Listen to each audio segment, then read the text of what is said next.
Hello friends, this is Himanshu from Dev advisory. और ये video में हम बैंक निफ्टी का स्ट्रक्चर देखेंगे और फिर कुछ एलियट वेव और स्क्वीज़ के ट्रेड सेटअप है वो मैं आपके साथ डिस्कस करूंगा। बैंक निफ्टी का स्ट्रक्चर हम डिस्कस करते हैं। निफ्टी को अभी डिस्कस करने जैसा है नहीं, it is very strong.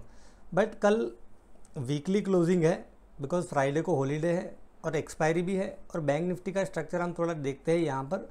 Bank Nifty में यहाँ पर आप देखोगे कि वीकली का स्ट्रक्चर हम इसलिए डिस्कस कर रहे हैं। वीकली में एक मिड कॉम्प्रेशन स्क्वीज़ है यहाँ पर, ये अब धीरे धीरे फायर होने का ट्राई कर रही है। और यहाँ पर MACD देखोगे, it is about to give a positive crossover.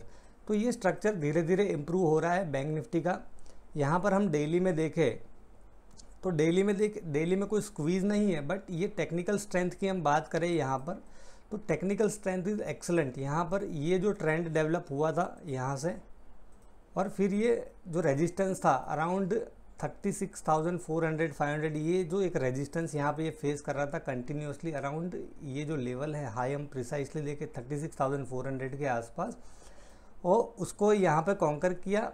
और फिर एक रिट्रेसमेंट हमें देखने को मिला है अराउंड 20 EMA के आसपास। दिस इज़ पिंक लाइन जो है दैट इज़ 21 EMA, बट एक 20 EMA के आसपास एक रिट्रेसमेंट हमें देखने को मिला है। And now it is holding it's 8 EMA line.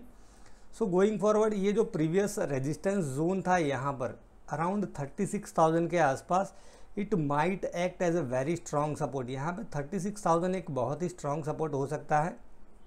And ये एक इम्पॉर्टेंट स्विंग है अब हमारे लिए 37,250, ये जो रिसेंट स्विंग हाई बना के आया है, अगर ये स्विंग हाई को क्रॉस करेगा तो फिर क्या है कि एक अच्छा मोमेंटम इसमें सेट हो सकता है। And what I am looking for here कि ये रेंज में अगर कंसोलिडेशन चला, यहाँ पर ये रेंज में ही अगर कंसोलिडेशन चला, हेल्दी कंसोलिडेशन, और फिर एक ब्रेकआउट आया तो एक हैंडी ब्रेकआउट रह सकता है। यहाँ से ये रेंज से जो ब्रेकआउट आएगा वो काफ़ी स्ट्रांग रह सकता है। और आप देखोगे ऑल टाइम हाई जो है दैट इज़ अराउंड 37,770, तो उसकी क्लोज विसिनिटी में ही ट्रेड कर रहा है। तो बैंक निफ्टी का स्ट्रक्चर अब ग्रेजुअली इंप्रूव हो रहा है।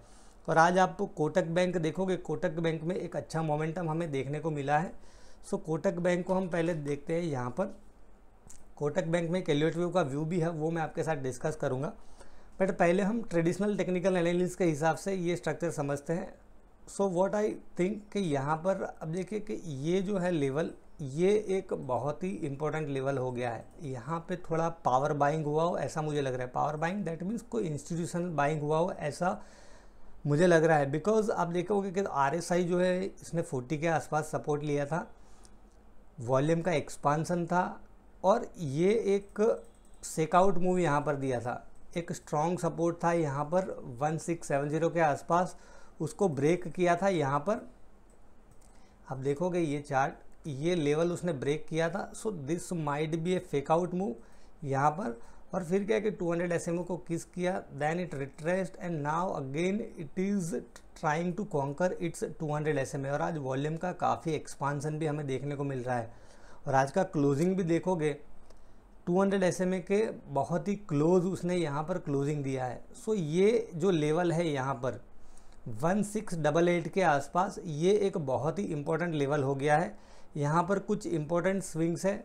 ये एक शॉर्ट टर्म टारगेट हम एक्सपेक्ट कर सकते हैं 1840 के आसपास। आप देखोगे ये जो हाई है दैट इज़ अराउंड 1845 के आसपास। तो ये एक हमारा शॉर्ट टर्म टारगेट हो सकता है। अब इसमें मेरा एलियट वेव का व्यू भी है, वो हम देखते हैं। पहले यहाँ पर कोटक बैंक में आप देखोगे ये जो मूव आया है हमने डिस्कस किया, ये मूव, उसको थोड़ा हम लोअर डिग्री में दैट मीन्स छोटे टाइम फ्रेम में जाके एनालाइज करते हैं तो चीज़ें क्या है कि आपको थोड़ी और क्लियर दिख सकती है। ये जो मूव है यहाँ पर, दिस लुक्स लाइक कि ये वेव 1 है, ये 2 है, और अब हम क्या है कि थर्ड वेव स्टार्ट कर सकते हैं यहाँ पर 125 मिनट में। तो आप देखिए कि ये जो एडवांस था यहाँ पर, this was in 5 waves 1 2 3 4 and 5। जिस तरह से मैंने कल आपको HDFC में 5 मिनट का स्ट्रक्चर एक्सप्लेन किया था उसी हिसाब का है यहाँ पर। और ये जो डिक्लाइन है it is in a 3 waves. तो आप देखोगे यहाँ पर this is A B and C, A B and C and triangles are common in wave B position. तो ये वेव B में यहाँ पर ट्राइंगल था एट दिस पॉइंट। यहाँ पर आप देखोगे this is a triangle pattern in wave B। और ये थ्रस्ट आउट ऑफ ट्राइंगल था and it was very powerful. So अब क्या हो सकता है यहाँ पर, ये डेली का वेव 1 हो सकता है, ये 2 है, और ये अब क्या है कि थर्ड वेव स्टार्ट हो सकता है, बिकॉज यहाँ पर ये जो स्विंग था 1824.9 उसको उसने शायद आज क्रॉस कर लिया है। That means officially we are in now wave 3। तो ये एक सिंपल पैटर्न का हम टारगेट ले यहाँ पर, तो कोटक में क्या एक्सपेक्ट कर सकते हैं। So this is wave 1 and now we are in wave 2 and now we are in wave 3। So wave 3 का जो नॉर्मल एक्सटेंशन होता है वो होता है 1.618 के आसपास। तो गोइंग फॉरवर्ड 2000 के आसपास हम एक टारगेट एक्सपेक्ट कर सकते हैं अगर हमारी एनालिसिस सही है। और अगर बहुत ही कंजर्वेटिव टारगेट ले, लेट अस एज्यूम कि this is not an impulsive move, we are assuming this is a corrective move. So ये ए है, बी है और सी वेव का ट्रेड है, तो भी आप देखें कि 100% एक नॉर्मल एक्सटेंशन होता है वेव सी का। तो यहाँ पर 1889 this is our bare minimum expectation. और कभी कभी वेव सी जो है वो 1.27, 1.382 these are also common ratios. तो यहाँ पर देखिए 1945, 1965 के आसपास भी ये जा सकता है। तो कोटक बैंक का स्ट्रक्चर अभी काफ़ी स्ट्रांग हो गया है इन शॉर्ट। और यहाँ पर ये जो स्विंग है उसका स्टॉप लॉस लेके आप उसको प्लान कर सकते हो। अराउंड 1688 के आसपास ये जो स्विंग लो है, यहाँ पर काफ़ी बाइंग हुआ है ऐसा लग रहा है, तो ये लेवल वो ब्रीच नहीं करेगा। अब हम कुछ स्क्वीज़ के स्ट्रक्चर देखते हैं। यहाँ पर स्क्वीज़ के स्ट्रक्चर में मुझे एक ओरिएंट इलेक्ट्रिकल का स्ट्रक्चर काफ़ी ठीक लग रहा है। ओरिएंट इलेक्ट्रिकल्स का स्ट्रक्चर हम देखते हैं यहाँ पर, बिकॉज आप देखिए कि अभी ये जो सेक्टर है दैट इज़ कंज्यूमर ड्यूरेबल। ये स्टॉक वो सेक्टर से है या नहीं मुझे पता नहीं है, बट जो नाम है उस हिसाब से आई एम एज्यूमिंग कि ये कंज्यूमर ड्यूरेबल से ही होगा। और कंज्यूमर ड्यूरेबल सेक्टर है, it is showing strong momentum. पहले हम यहाँ पर वो सेक्टर समझते हैं कंज्यूमर ड्यूरेबल। सो BSE कंज्यूमर ड्यूरेबल्स को हम देखते हैं यहाँ पर। आप ये इसका चार्ट देखोगे डेली का, BSE कंज्यूमर ड्यूरेबल्स का ये डेली का चार्ट है एंड ये किसी ने मतलब पेंट किया हो ऐसा लगता है। ये स्टिल आई कांट बिलीव कि ये जो है दिस इज़ रियल चार्ट। आप देखिए कि कितना अच्छा चार्ट है and this is very strong momentum actually. एक रिदम में ही ये सेक्टर चल रहा है यहाँ पर आप देख रहे हो। और फॉर्चुनेटली कुछ पिक्स हमने इसमें से सिलेक्ट किया था, वो मैं आपके साथ डिस्कस करता हूँ। We had covered Bajaj Electricals. Bajaj Electricals हमने अभी रिसेंटली एक मेरे प्रीमियम एनालिसिस में कवर किया था अराउंड 1141 के आसपास एट दिस पॉइंट। यहाँ पर मैंने कवर किया था। फिर क्या था कि मिड कैप इंडेक्स में थोड़ा करेक्शन आया है and now it has hit the our target zone. ये टारगेट जोन को उसने यहाँ पर हिट किया है। फिर रिसेंटली हमने वोल्टास भी कवर किया था और वोल्टास का स्ट्रक्चर बहुत ही क्लासिकल स्ट्रक्चर है यहाँ पर। और थोड़ा लर्निंग के लिए मैं इसको थोड़ा ये जो करेक्टिव स्ट्रक्चर है उसको आपको समझा देता हूँ यहाँ पर कि ये जो मैंने लेबल किया है WXY, ये थर्ड वेव यहाँ कंप्लीट हुआ था और ये जो फोर्थ वेव में करेक्शन है दैट इज़ WXY, जिसको बोलते हैं कॉम्प्लेक्स करेक्शन। तो W जो होता है उसमें 3 सब वेव्स होते हैं ABC, then this is X, this is a connecting wave. तो उसमें ABC है और यहाँ पर ये जो वेव Y बना है उसमें भी देखिए कि A, B एंड C। और सबसे इम्पॉर्टेंट चीज़ ये मैंने रिसेंट कवर किया था, उसका एक जो खास पॉइंट है वो मैं डिस्कस करता हूँ। तो अगर आप एलियोटिव को फॉलो करते हो तो this can be a great learning for you, और जो मेरे स्टूडेंट्स भी देख रहे हैं उनके लिए भी ये काफ़ी हेल्पफुल रह सकता है, इसलिए मैं डिस्कस करता हूँ यहाँ पर। ये जो वेव C था यहाँ पर विद इन वेव Y, ये ABC बना, उसमें जो वेव C था उसको हम थोड़ा डिटेल में यहाँ पर डिसेक्ट करते हैं कि वेव C में आप देखोगे it was clearly in 5 waves. यहाँ पर wave C is always impulsive. तो उसमें देखिए 1, 2, 3, 4 एंड 5, यहाँ पर ये C वेव इस तरह से कंप्लीट हुआ था। और वेव 5 जो होता है उसमें एंडिंग डायगोनल होता है। तो यहाँ पर देखिए कि वेव 5 जो बना था C वेव का, ये जो C वेव बना उसमें जो 5th वेव था उसमें एंडिंग डायगोनल था। एंड दूसरी एक इम्पॉर्टेंट चीज़ यहाँ पर ये है, this is setup to bye.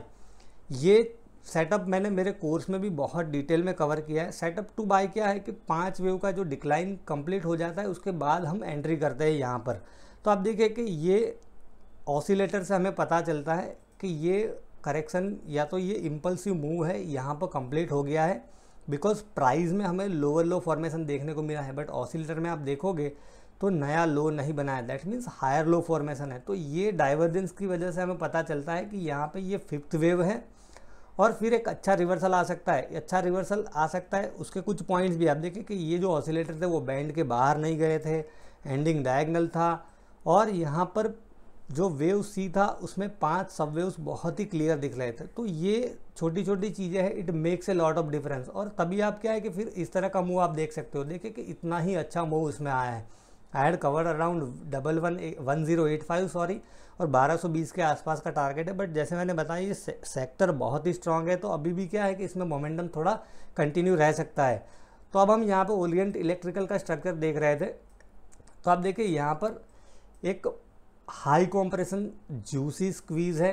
Price ने देखे कि 20 EMS के आसपास से एक लिफ्ट लेने का यहाँ पर ट्राई किया है, वॉल्यूम का एक्सपांसन देखने को मिल रहा है, और ये रेंज को उसने यहाँ पर ब्रेक कर दिया है। तो गोइंग फॉरवर्ड अब क्या है कि ये एक सपोर्ट हो सकता है। तो यहाँ पर 335 के आसपास आता है तो हम ऐड कर सकते हैं, या तो फिर ये जो आज का हाई है अराउंड 348.85 उसको क्रॉस करेगा तो फिर क्या कि मोमेंटम धीरे धीरे एक्सेलरेट हो सकता है, और उसमें ये जो हाई है उसको ये चैलेंज कर सकता है। गोइंग फॉरवर्ड अराउंड 400 के आसपास भी ये जा सकता है, बिकॉज उसमें सेक्टरल टेलविंड है। और यहाँ पर MACD का सिग्नल देखोगे, this is very classical signal. Classical signal मतलब ये जो जीरो लाइन है उसके ऊपर ही यहाँ पर पॉजिटिव क्रॉसओवर हमें देखने को मिल रहा है। तो ये स्ट्रक्चर काफ़ी स्ट्रांग है, वॉल्यूम का एक्सपांसन है, MACD में बाय आ गया है। ये जो रेंज है वो रेंज से बाहर आने का भी ट्राई कर रहा है। फिर एक दूसरा जो स्टॉक मुझे ठीक लग रहा है as per squeeze setup, already I have said, Mastek मेरे प्रीमियम एनालिसिस में भी मैंने कवर किया, and this stock looks very strong. आज 52 वीक हाई बनाया है, अराउंड 2700 के आसपास मैंने आपको अपडेट दिया था, और आप देखिए कि यहाँ पर काफ़ी वॉल्यूम का एक्सपांसन भी देखने को मिल रहा है। तो ये स्टॉक में गोइंग फॉरवर्ड मोमेंटम कंटिन्यू रह सकता है। और यहाँ पे देखिए कि ग्रीन बत्ती आ गई है, दैट मीन्स ग्रीन डॉट है, तो ये स्क्वीज जो है फायर होना स्टार्ट हो गई है। तो ये स्टॉक आप खास ध्यान में रखिए, इसमें एक अच्छा मोमेंटम आप कैच कर सकते हो। और मेरा टारगेट है 3300 के आसपास ये जा सकता है, 3300 के आसपास का लेवल हम एक्सपेक्ट कर सकते हैं। सो आई होप फ्रेंड्स कि ये सब चीज़ें जो मैंने आपके साथ डिस्कस की है, it might help you in your trading. Thank you.